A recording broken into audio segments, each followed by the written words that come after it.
In 1993, Professor Philip Johnson of the University of California at Berkeley invited a group of scientists and philosophers to a small beach town on the central coast of California.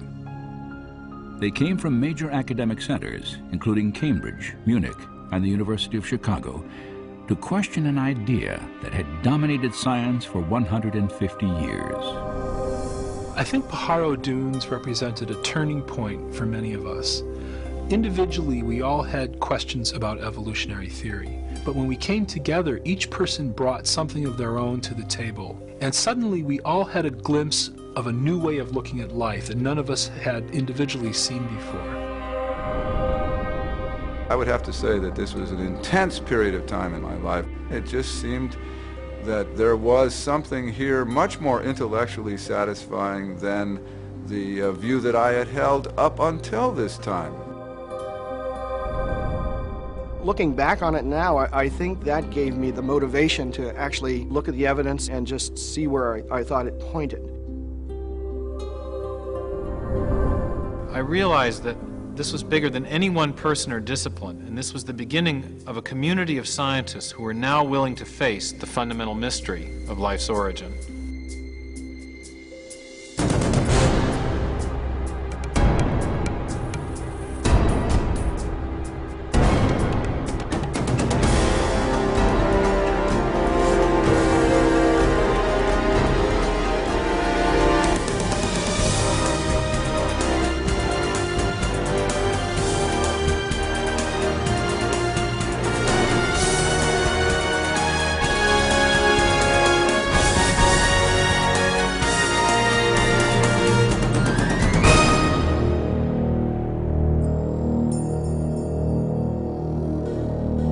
I sometimes wonder why anybody talks about anything else, because this is the most interesting topic there is. Where do we come from? How did we get here? What brought us into existence?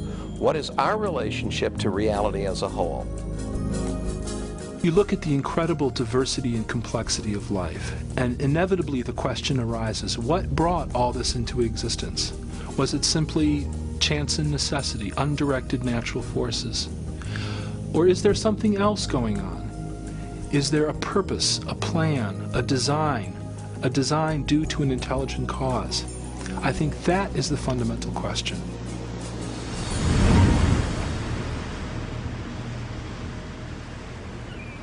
The scientists who came to Pajaro Dunes set out to re-examine the mystery of life's origin.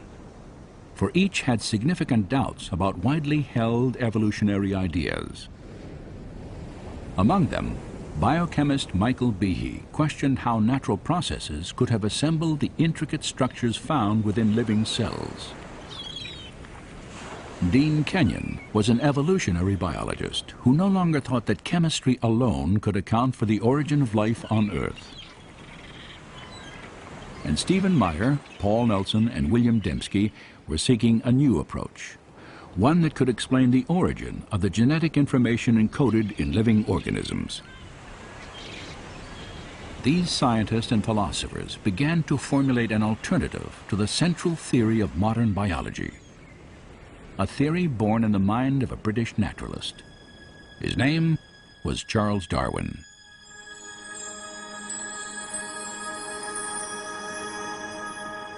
In 1831, Darwin, then 22 years old, set sail on a 5-year survey expedition for the British Empire.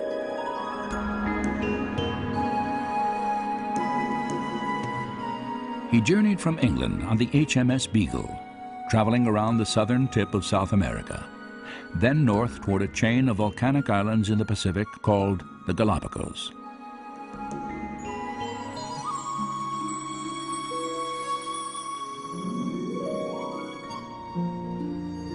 On this desolate archipelago, 600 miles off the western coast of Ecuador, Charles Darwin encountered an extraordinary array of birds, reptiles, and mammals, the likes of which he had never seen before. For more than a month, Darwin studied plant and animal life, took extensive notes, and collected specimens. Then he left, never to return. 25 years passed as he developed a theory about how the diverse forms of life on Earth had originated. In 1859, Darwin published a book titled On the Origin of Species. Its impact on science and ultimately all of Western culture was dramatic. Darwin argued that all life was the product of purely undirected natural forces, time, chance, and a process he called natural selection. For 2,500 years before Darwin, most prominent scientists and philosophers, people such as Plato or Newton or Kepler, viewed the world as the product of some kind of design or plan. But a fundamental shift occurs with Darwin's idea of natural selection, and a real change in scientific philosophy is set in motion. Darwin was not the first scientist to propose a theory of evolution, but he was the first to offer a plausible naturalistic mechanism that could produce biological change over long periods of time. To understand how natural selection works, consider the finch populations Darwin encountered on the Galapagos Islands. 13 species of finches inhabit the Galapagos Islands, and they vary subtly in terms of their body size and shape of the beak. Darwin returned to England with 9 different species of these birds. According to contemporary Darwinian theory, differences in the sizes and shapes of the birds' beaks are the direct result of natural selection. One example often cited involves species of seed-eating finches.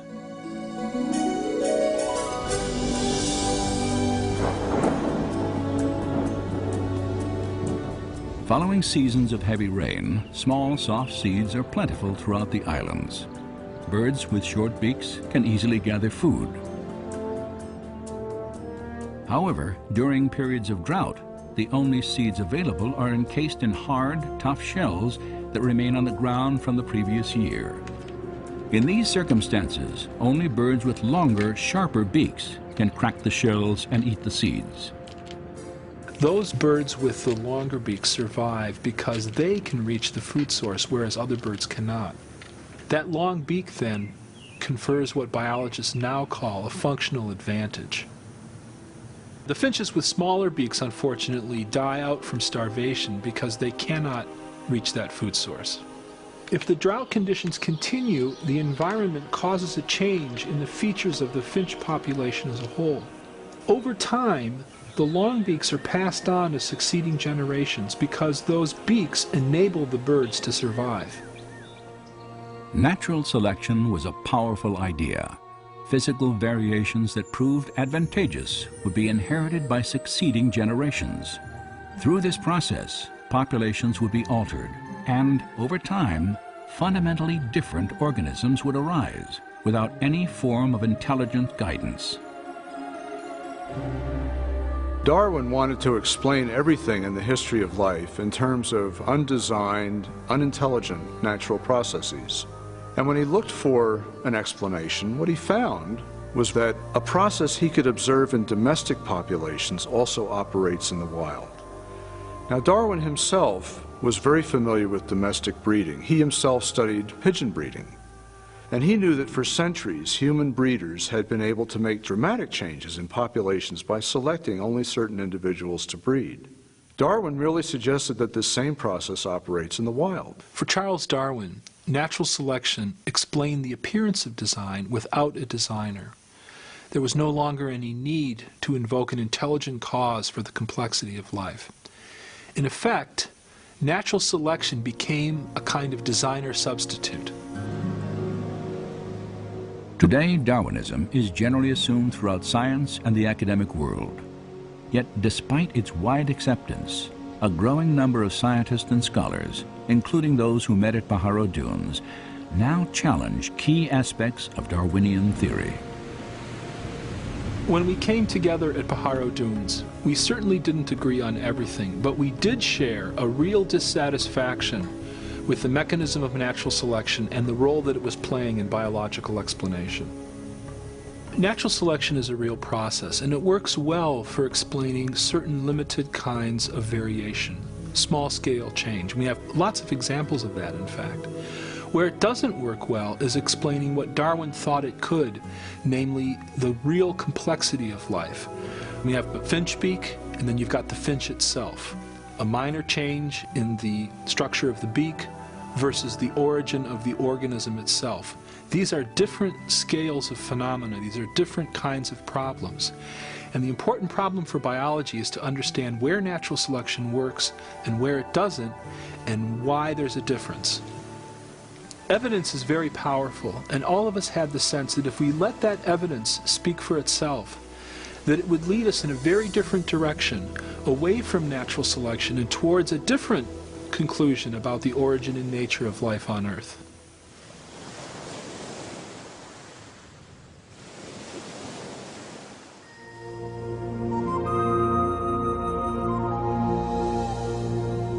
Natural selection acts only by taking advantage of slight successive variations.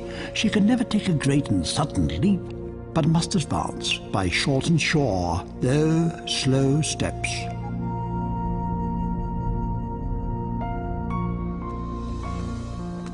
It's really interesting to notice that the more we know about life and the more we know about biology, the more problems Darwinism has and the more design becomes apparent.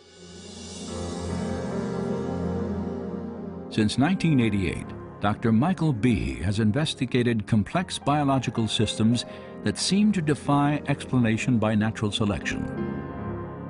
For the longest time, I believed that Darwinian evolution explained what we saw in biology, not because I saw how it could actually explain it, but because I was told that it did explain it. In schools, I was taught Darwinian biology. And through college and graduate school, I was in an atmosphere which just assumed that Darwinian evolution explained biology. And again, I didn't have any reason to doubt it. It wasn't until about 10 years or more ago that I read a book called Evolution, a Theory in Crisis by a geneticist by the name of Michael Denton, an Australian. And he put forward a lot of scientific arguments against Darwinian theory that I had never heard before. And the arguments seemed pretty convincing. And at that point, I started to get a bit angry because I thought I was being led down the primrose path. Here were a number of very good arguments, and I had gone through a doctoral program in biochemistry, became a faculty member, and I had never even heard of these things. And so from that point on, I became very interested in the question of evolution, and since have decided that Darwinian processes are not the whole explanation for life. Michael Behe's skepticism derived in large measure from what modern biology has revealed about life's most fundamental unit, the cell. In the 19th century, when Darwin was alive, scientists thought that the basis of life, the cell, was some simple glob of protoplasm, like a little piece of jello or something that was not hard to explain at all. This perception didn't really change too much until the early 1950s. But in the last half century, our knowledge of the cell has just exploded.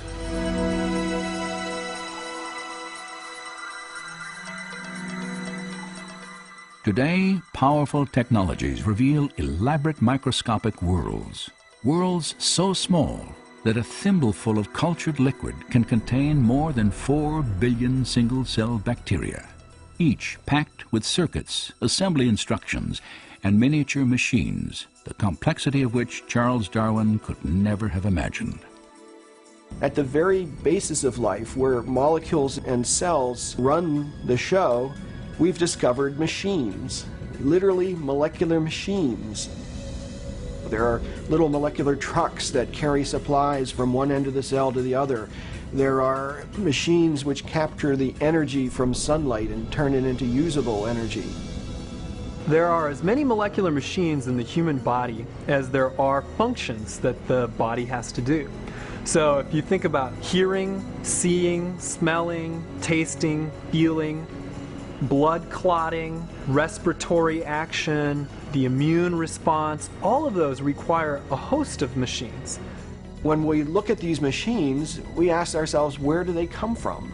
And the standard answer, Darwinian evolution, is very inadequate in my view.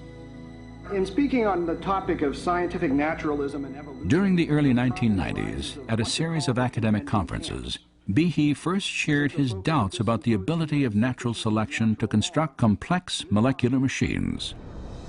One machine particularly attracted his attention.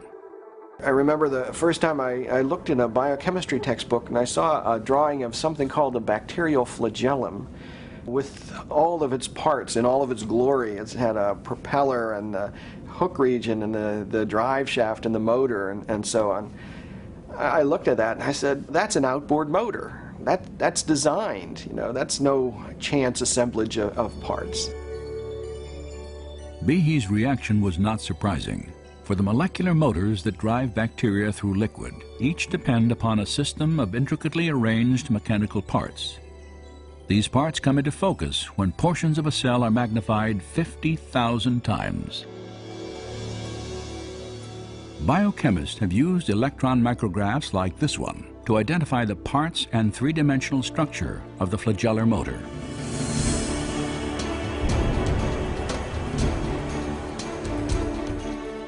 In the process, they have revealed a marvel of engineering on a miniaturized scale.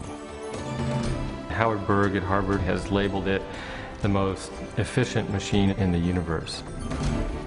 These machines, some of them are running at 100,000 RPMs and are hardwired into a signal transduction or sensory mechanism so that it's getting feedback from the environment.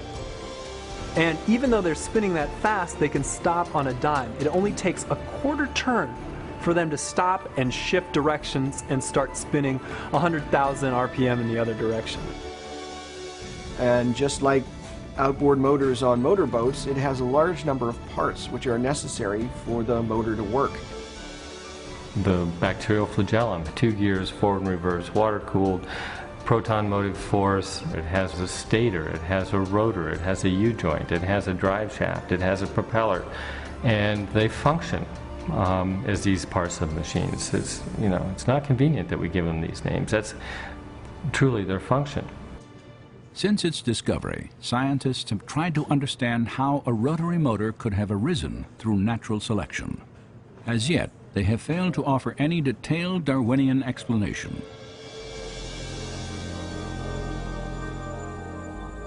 To see why, we must understand a feature of molecular machines known as irreducible complexity. Irreducible complexity was coined by Mike Behe in describing these molecular machines. Basically what it says is that you have multi-component parts to any given organelle or system in a cell, all of which are necessary for function. That is, if you remove one part, you lose function of that system. The idea of irreducible complexity can be illustrated by a familiar non-biological machine, a mousetrap. The trap is composed of 5 basic pieces: a catch to hold the bait, a strong spring, a thin bent rod called the hammer, a holding bar to secure the hammer in place, and a platform upon which the entire system is mounted. If any one of these parts is missing or defective, the mechanism will not work. All components of this irreducibly complex system must be present simultaneously for the machine to perform its function, catching mice. Irreducible complexity also applies to biological machines, including the bacterial flagellar motor. All told, there are about 40 different protein parts which are necessary for this machine to work. And if any of those parts are missing, then either you get a flagellum that doesn't work because it's missing the hook or it's missing the drive shaft or whatever, or it doesn't even get built within the cell. In evolutionary terms, you have to be able to explain how you can build this system gradually when there's no function until you have all those parts in place.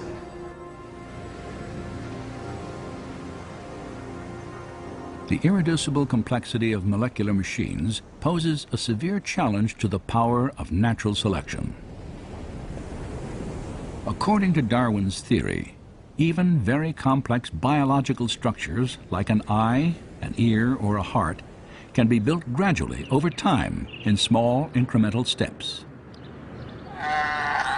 Yet, as Darwin made clear, natural selection can only succeed if these random genetic changes provide some advantage to the evolving organism in its struggle for survival. As I have attempted to show, it is not necessary to suppose that the modifications are all simultaneous if they were extremely slight and gradual.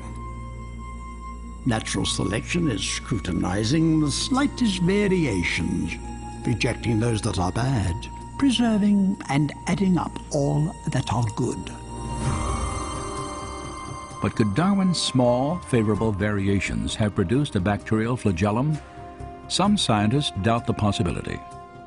How could something new, like a bacterioflagellar motor and all the components that go with it, how could it develop out of a population of bacteria that don't have that system? When each change, according to Darwin's theory, has to provide some kind of advantage. Imagine such a scenario early in the Earth's history. An evolving bacterium somehow develops a tail and perhaps even the pieces necessary to attach it to the cell wall. Yet without a complete motor assembly, this innovation would provide no advantage to the cell.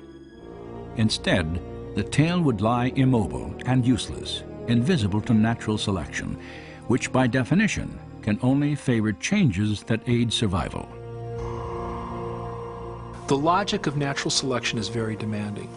Unless the flagellum mechanism is completely assembled and actually works, natural selection simply cannot preserve it. It cannot be passed on to the next generation. The important thing to realize about natural selection is it selects only for a functional advantage. In most cases, natural selection actually eliminates things that have no function or that have a function that harms the organism. So if you had a bacterium with a tail that didn't function as a flagellum, chances are natural selection would eliminate it. The only way you can select for a flagellum is if you have a flagellum that works, and that means you have to have all the pieces of the motor in place to begin with. So natural selection can't get you the bacterial flagellum. It can only work after the flagellum is there and operating.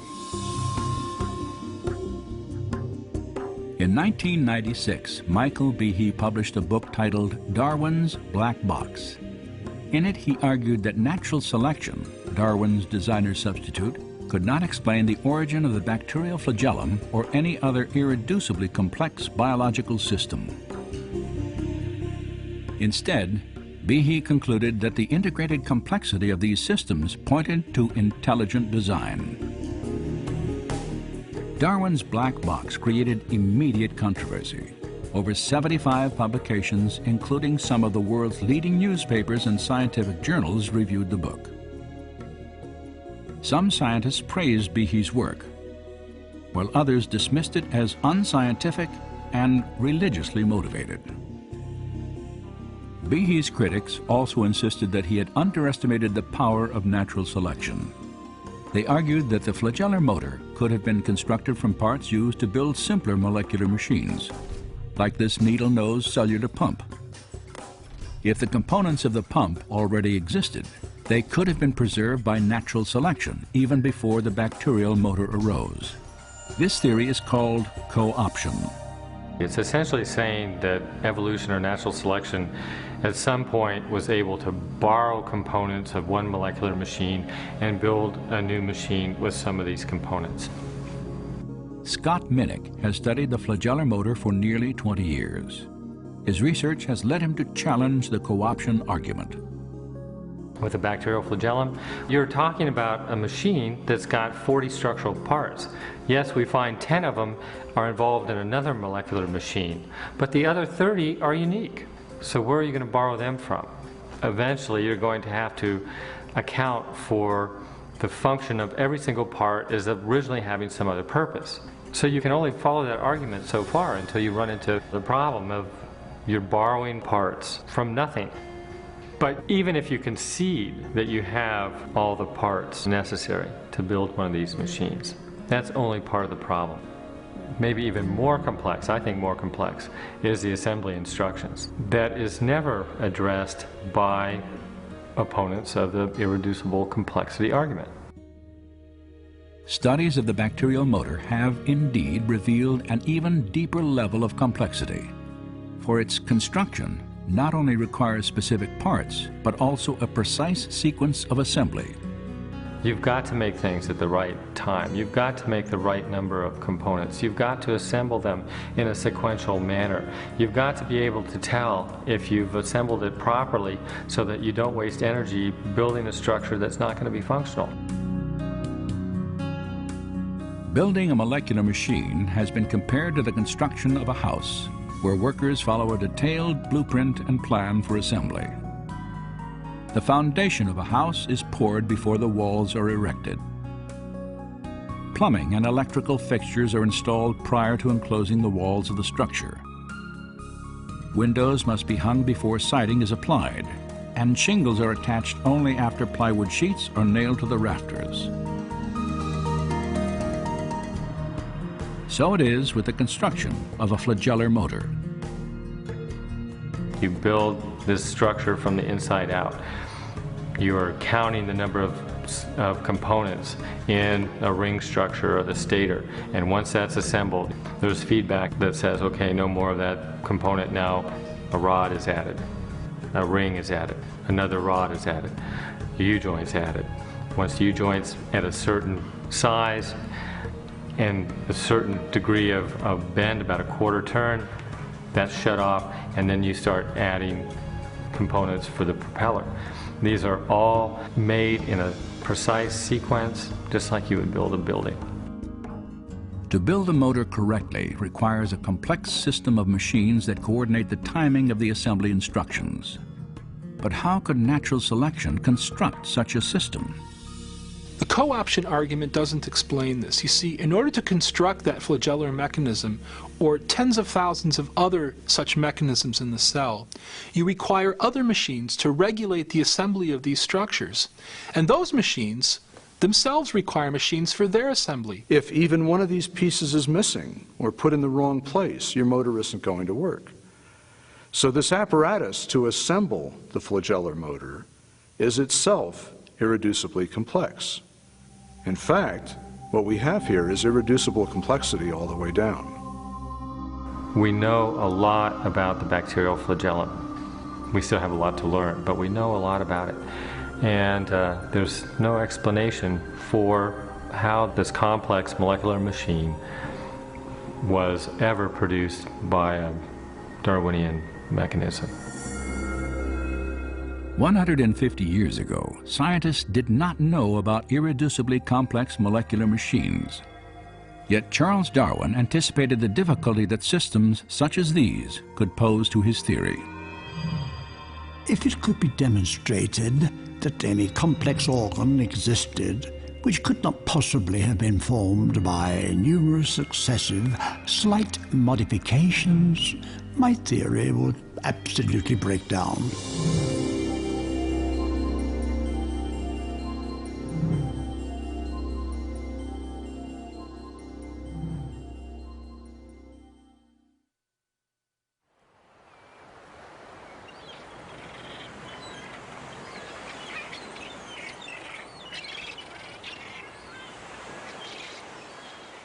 There are really two big questions in biology.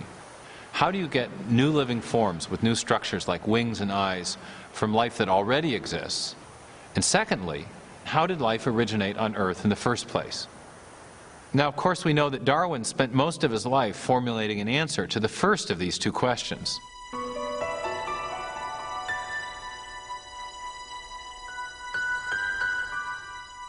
Charles Darwin compared the history of life on Earth to a great branching tree. The base of the tree represented the very first living cell, and the branches were new and more complex life forms that had evolved over time from the first primitive organism. Darwin was trying to explain how the branches on the tree of life originated. He was trying to show how natural selection could have modified existing organisms to produce the great diversity of plant and animal life that fills the earth today. But when it came to the base of the tree, which represented the origin of the first life, the first living cell, Darwin had very little to say. In fact, in The Origin of Species, he didn't even address the question of how life might have originated from non-living matter. The only glimpses we have of Darwin's opinions on the subject appear in a letter he wrote to a colleague named Joseph Hooker.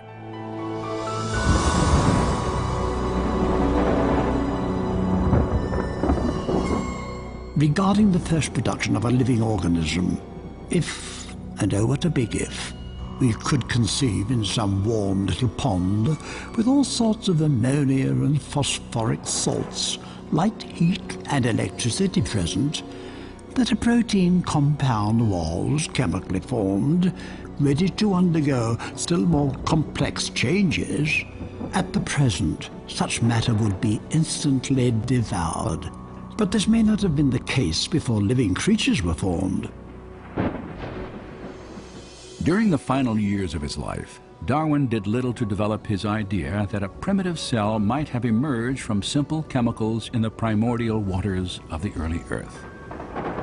But later in the 1920s and 30s, a Russian scientist named Alexander Oparin formulated a detailed theory about how this could have happened. It was called chemical evolution.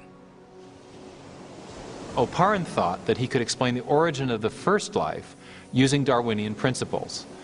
He envisioned simple chemicals combining and recombining to form larger molecules, and then these larger molecules organizing themselves with the help of chance variations and natural selection into the first primitive living cell. Over the next 3 decades, many scientists worked to develop and refine these ideas as they pondered the questions both Oparin and Darwin had raised. How could life have evolved from simple chemicals? One man thought he knew. The problem of biological origins has, for a very long time, I would say, has been a real deep interest to me just because of the scale of the problem, the importance of it. Where did we come from? Why are we here? All that kind of question. Probed from the point of view of natural science. During the late 1960s and throughout the 70s and early 80s, Dean Kenyon was one of the leading chemical evolutionary theorists in the world. And like others in his field, he was trying to explain how life on Earth began through a purely natural process. In 1969, Kenyon co-authored an important book on the origin of life. Gary Steinman and myself thought that if we were to pull together in all of the lines of empirical evidence that had accumulated by the mid to late 60s in one continuous argument, we were very enthusiastic about the possibilities for explaining the origin of the main life-building elements. Despite his optimism, Kenyon faced a significant problem. To explain how life began, he first had to account for the origin of the essential building blocks of every cell that has existed on Earth. Large, complex molecules called proteins. Proteins have a wide range of function in the cell, everything from structural requirements in terms of scaffolding of the cell, the cytoskeleton, to enzymes, where they're actually processing molecules to harvest energy or to build components of the cell. Proteins do pretty much all of the jobs inside of the cell, except for storing genetic information. That's left to the DNA, the RNA. But all the day-to-day jobs, cleaning up the cell, making energy, it's all proteins. Kenyon knew that proteins would have been as important to the first life as they are to living cells today. He also recognized the complexity of their construction. By the 1960s, scientists had determined that even simple cells are made of thousands of different types of proteins. And the function of these molecules derives from their highly complex three-dimensional shapes. The irregular shapes of some proteins allow them to catalyze or trigger chemical reactions because of the hand and glove fit that they have with other molecules in the cell, while other protein molecules form interlocking structural components. The individual parts of a bacterial motor, like this ring structure, are each made of either a single protein molecule or an assembly of proteins fitted together into a specific shape. These proteins are, in turn, made of smaller chemical units called amino acids that are linked together in long chains. There is a very great degree of intricacy of architecture down in the cell units in these protein-forming amino acids. In nature, 20 different types of amino acids are used to construct protein chains. Biologists have compared them to the 26 letters of the English alphabet. Alphabetic letters can be arranged in a huge number of possible combinations, and it's the sequential arrangement of the letters that determines whether you have meaningful words and sentences. If the letters are arranged correctly, you'll get meaningful text. But if they're not arranged correctly, you'll get gibberish.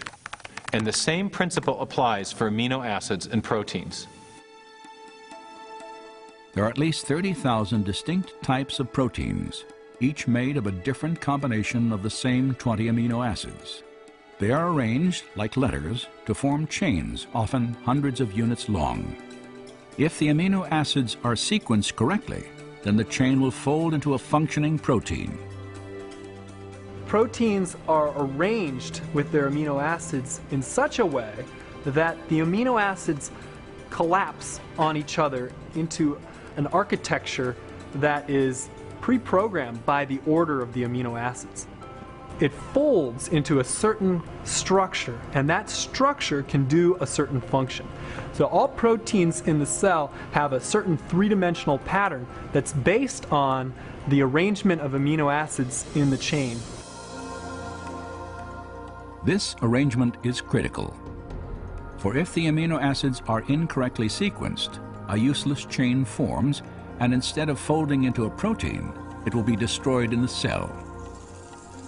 Proteins, like written languages or computer codes, have a high degree of specificity. The function of the whole depends upon the precise arrangement of the individual parts. But what produces the precise sequencing of amino acids that gives rise to the specific shapes and functions of proteins? During the 1950s and 60s, discoveries about protein structure forced biologists to confront this mystery. Dean Kenyon believed he could solve it. In his book, Biochemical Predestination, Kenyon and his co-author, Gary Steinman, proposed an intriguing theory. Kenyon wrote, "Life might have been biochemically predestined by the properties of attraction that exist between its chemical parts, particularly between amino acids in proteins." At the time that biochemical predestination came out, I and my co-author were totally convinced that we had the scientific explanation for origins. Kenyon proposed that the chemical properties of the amino acids caused them to be attracted to each other, forming the long chains that became the first proteins, the most important components in the living cell. And this meant that life was effectively inevitable, predestined by nothing more than chemistry. Many scientists embraced Kenyon's ideas, and over the next 20 years, Biochemical Predestination became a best-selling text on the theory of chemical evolution. Yet 5 years after the book's publication, Kenyon quietly began to doubt the plausibility of his own theory. It was during that whole period of time that my doubts about certain aspects of the evolutionary account became apparent. When coming into contact with a powerful counter-argument given to me by one of my students, and I could not refute that counter-argument. Kenyon was challenged to explain how the first proteins could have been assembled without the help of genetic instructions. In living cells today, chains of amino acids are not formed directly by forces of attraction between their parts, the scenario Kenyon envisioned on the early Earth. Instead, another large molecule within the cell stores instructions for sequencing the amino acids in proteins. It is called DNA. Initially, Kenyon believed that proteins could have formed directly from amino acids without any DNA assembly instructions.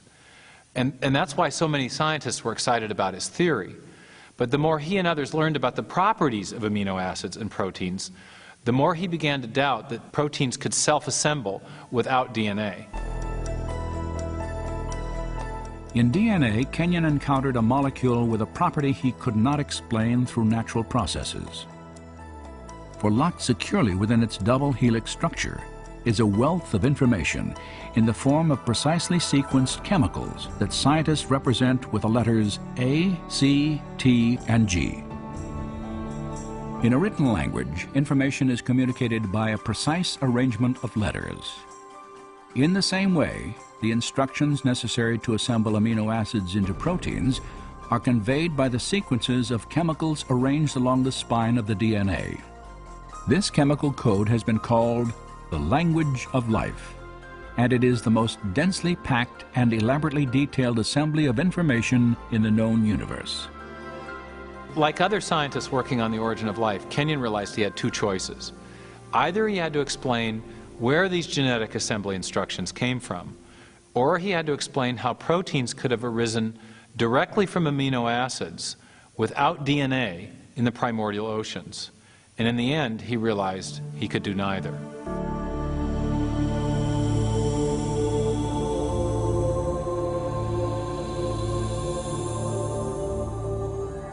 It's an enormous problem how you could get together in one tiny submicroscopic volume of the primitive ocean all of the hundreds of different molecular components you would need in order for a self-replicating cycle to be established.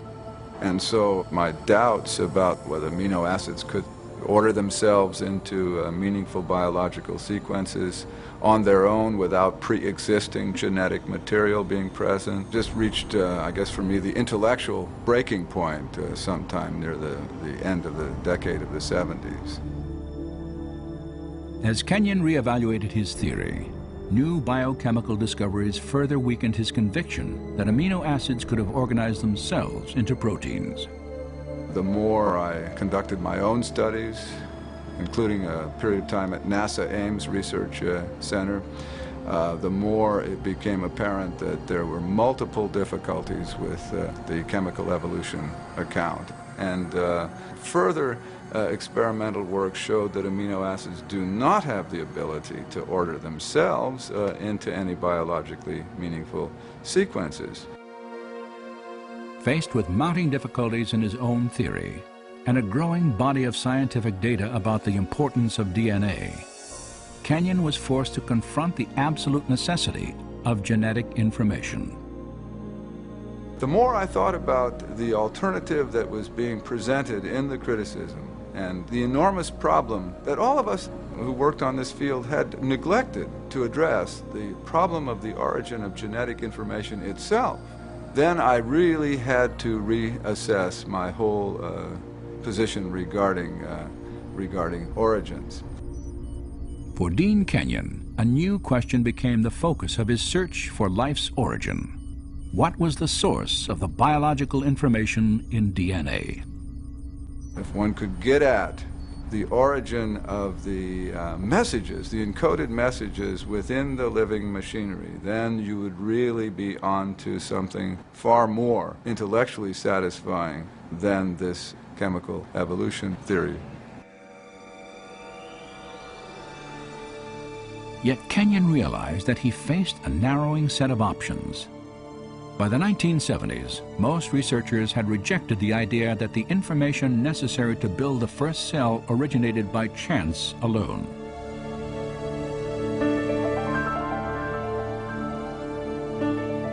To understand why, consider the difficulty of generating just 2 lines of Shakespeare's play Hamlet by dropping Scrabble letters onto a tabletop. Then considered that the specific genetic instructions required to build the proteins in even the simplest one-celled organism would fill hundreds of pages of printed text. Of course, serious origin of life biologists did not believe that life had arisen by chance alone. Instead, they envisioned natural selection acting on random variations among chemicals to produce the first life. But there was a problem with this proposal. By definition, natural selection could not have functioned before the existence of the first living cell. For it can only act upon organisms capable of replicating themselves, cells equipped with DNA that pass on their genetic changes to future generations.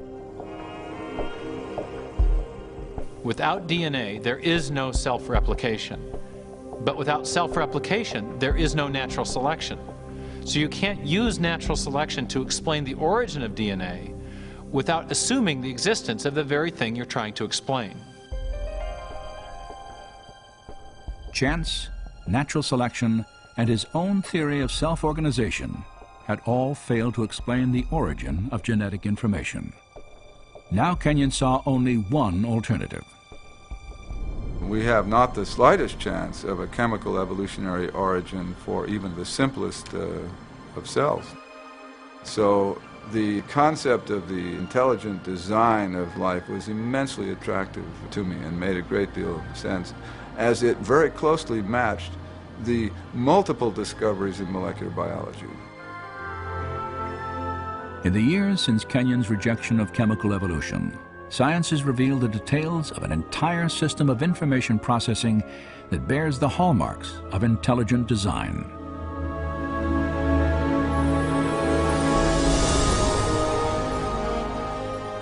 With computer animation, we can enter the cell to view this remarkable system at work.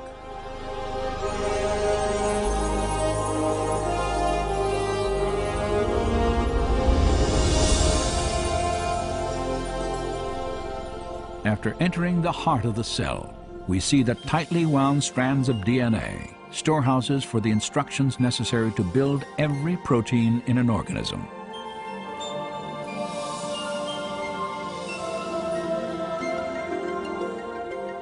In a process known as transcription, a molecular machine first unwinds a section of the DNA helix to expose the genetic instructions needed to assemble a specific protein molecule.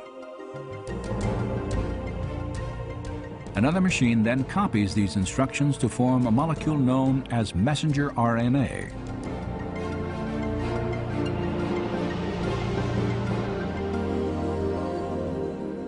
When transcription is complete, the slender RNA strand carries the genetic information through the nuclear pore complex, the gatekeeper for traffic in and out of the cell nucleus.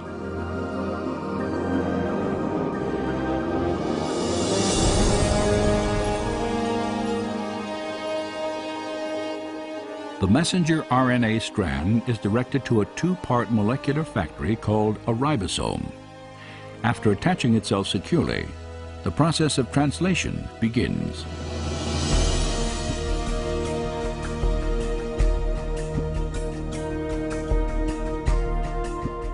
Inside the ribosome, a molecular assembly line builds a specifically sequenced chain of amino acids. These amino acids are transported from other parts of the cell and then linked into chains often hundreds of units long. Their sequential arrangement determines the type of protein manufactured.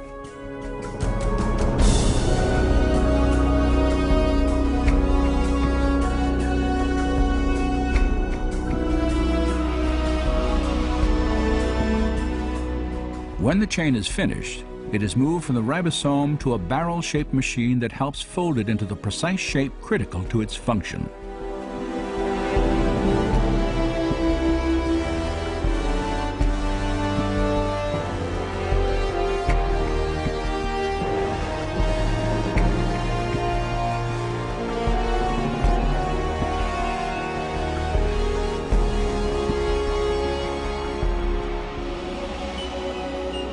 After the chain is folded into a protein, it is then released and shepherded by another molecular machine to the exact location where it is needed. This is absolutely mind-boggling to perceive at this scale of size such a finely tuned apparatus, a device that bears the marks of intelligent design and manufacture. And we have the details of an immensely complex molecular realm of genetic information processing. And it's exactly this new realm of molecular genetics where we see the most compelling evidence of design on the Earth.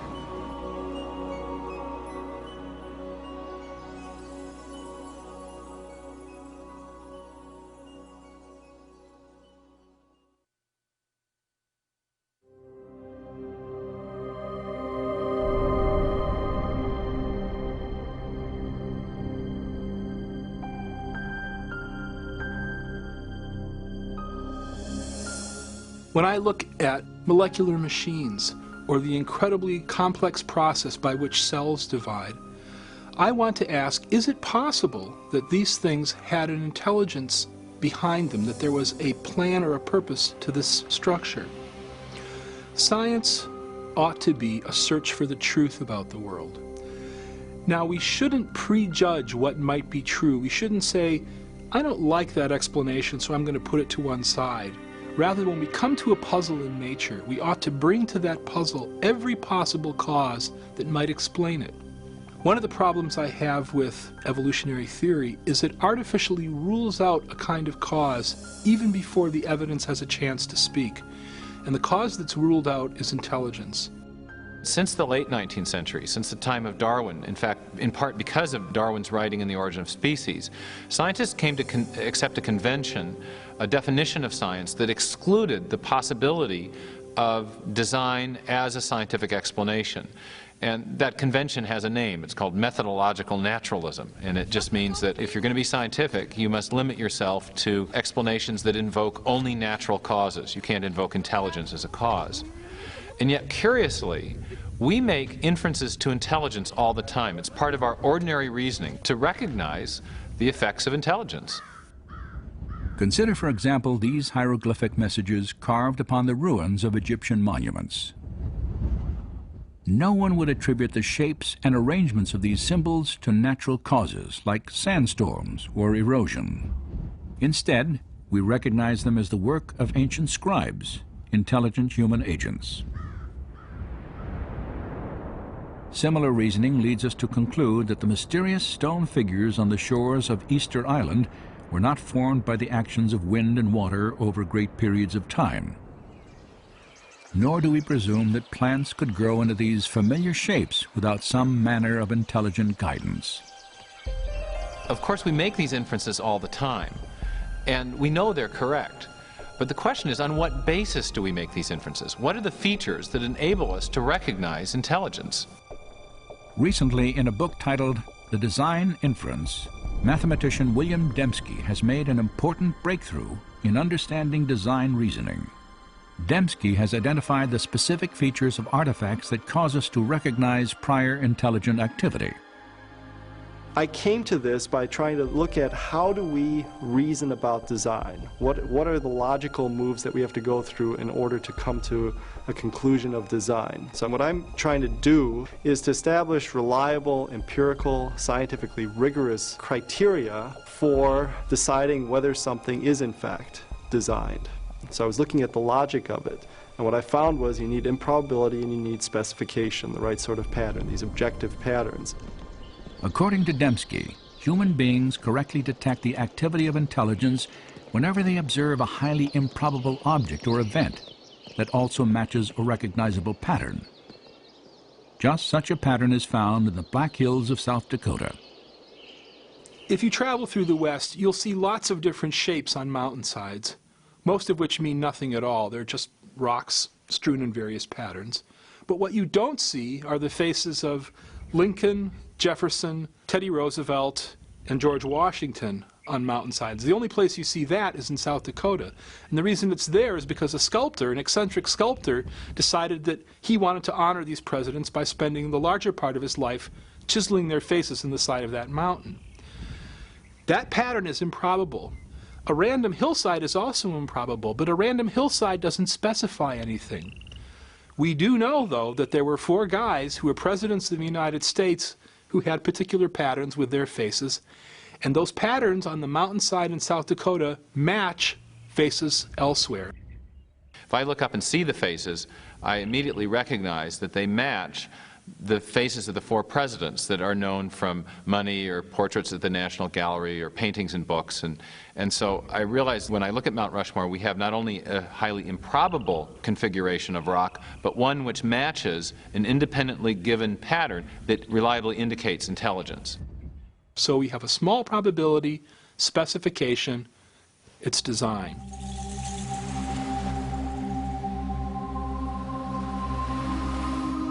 On a seashore, another improbable pattern etched into the earth illustrates how we detect design. No one would infer that this message was written by the movement of the tides.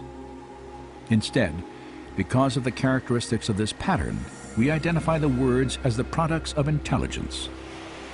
That improbable arrangement also conforms to an independently given pattern, namely the shapes of the letters that we recognize from English alphabet and the words that we know from English vocabulary.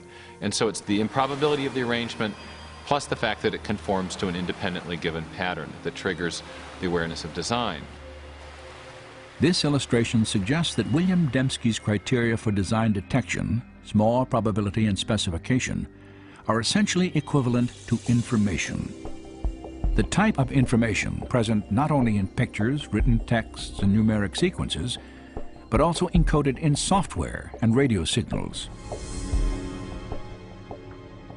The ability to detect information in electromagnetic transmissions has made possible a unique search for intelligence. For more than 3 decades, astronomers involved in SETI, the search for extraterrestrial intelligence, have monitored radio signals from outer space in an attempt to find information-rich patterns. Typically, radio telescopes receive either random noise or simple repetitive signals, produced naturally by stars, galaxies, and other celestial objects.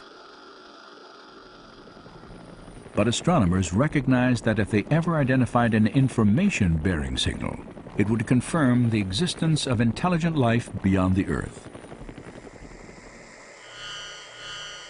Some have speculated that an extraterrestrial civilization might have attempted to communicate by transmitting messages in the universal language of mathematics, perhaps through a recognizable pattern like a series of prime numbers. You're not going to get that by chance. So you need complexity or improbability, lots of prime numbers, and you also need a pattern. And it has to be the right sort of pattern. It's not a pattern that you're imposing. It's a pattern that's there objectively. To date, SETI research has failed to detect any pattern or information that would indicate intelligence in a distant galaxy. But in another universe, much closer to home, scientists have discovered a wealth of information within the nucleus of the living cell. DNA has a structure that is ideal for carrying information. In the A's, T's, C's, and G's, the bases of the double helix of DNA, is the potential for storing a tremendous amount of information. There is, in fact, no entity in the known universe that stores and processes more information more efficiently than the DNA molecule. A full complement of human DNA has 3 billion individual characters. Analysis of the DNA molecule's coding regions show that its chemical characters have a specific arrangement that allows them to convey detailed instructions or information, much like letters in a meaningful sentence or binary digits in a computer code. Bill Gates has said that DNA is like a computer program, only much more complex than any we've been able to devise. And if you reflect on that even for a minute, it's a highly suggestive observation, because we know that Bill Gates does not employ wind and erosion or random number generators to generate his software. Instead, he employs intelligent engineers, software engineers. And so everything we know in our experience suggests that information-rich systems arise from intelligent design. But what do we make of the fact that there is information in life, in every living cell of every living organism? That's the fundamental mystery. Where does that information come from? For the past 15 years, philosopher and scientist Stephen Meyer has worked to answer this question. Meyer has developed an argument to demonstrate that intelligent design provides the best explanation for the origin of information necessary to build the first living cell. The information that the DNA molecule holds. It's part of our knowledge base that intelligent agents can produce information-rich systems. So the argument is not based on what we don't know, but it's based on what we do know about the cause and effect structure of the world. We know at present there is no naturalistic explanation, no natural cause that produces information. Not natural selection, not self-organizational processes, not pure chance. But we do know of a cause which is capable of producing information, and that is intelligence. So when people infer design from the presence of information in DNA, they're effectively making what's called in the historical sciences an inference to the best explanation.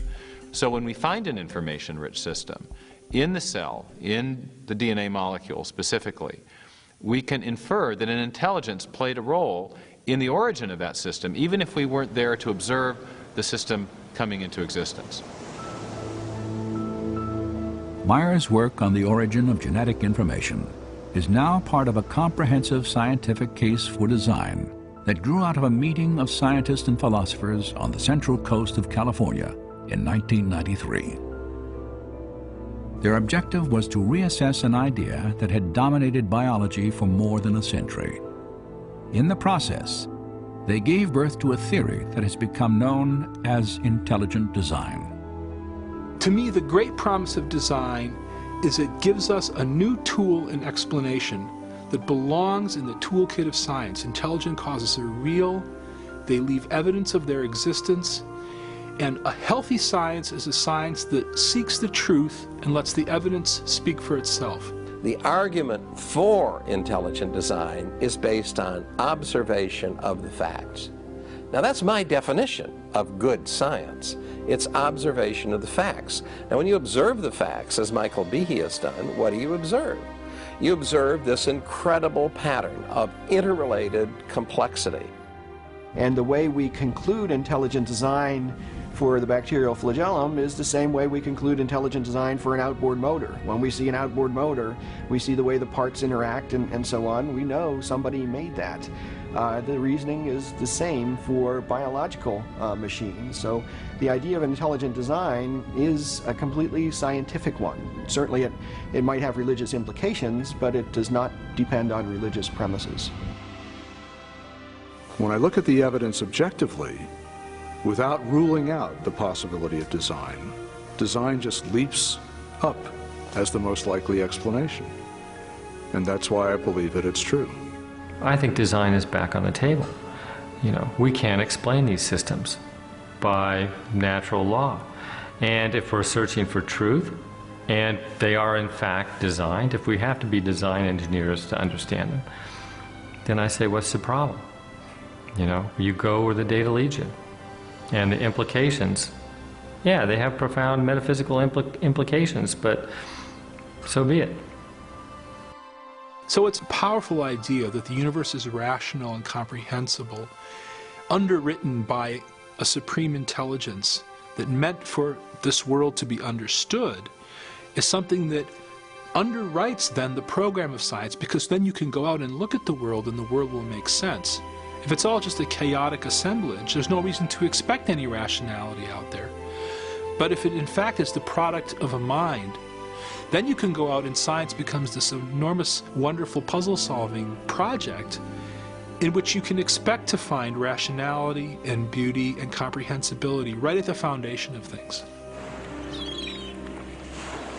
150 years ago, Charles Darwin transformed science with his theory of natural selection.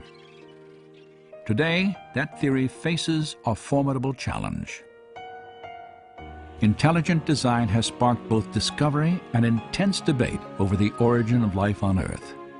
And for a growing number of scientists, it represents a paradigm, an idea with the power to, once again, redefine the foundations of scientific thought. During the 19th century, scientists believed that there were two fundamental entities, matter and energy. But as we enter the 21st century, there's a third fundamental entity that science has had to recognize, and that is information. And so as we encounter the biology of the information age, the suspicion is growing that what we're seeing in the DNA molecule is actually an artifact of mind, an artifact of intelligence, something that can only be explained by intelligent design.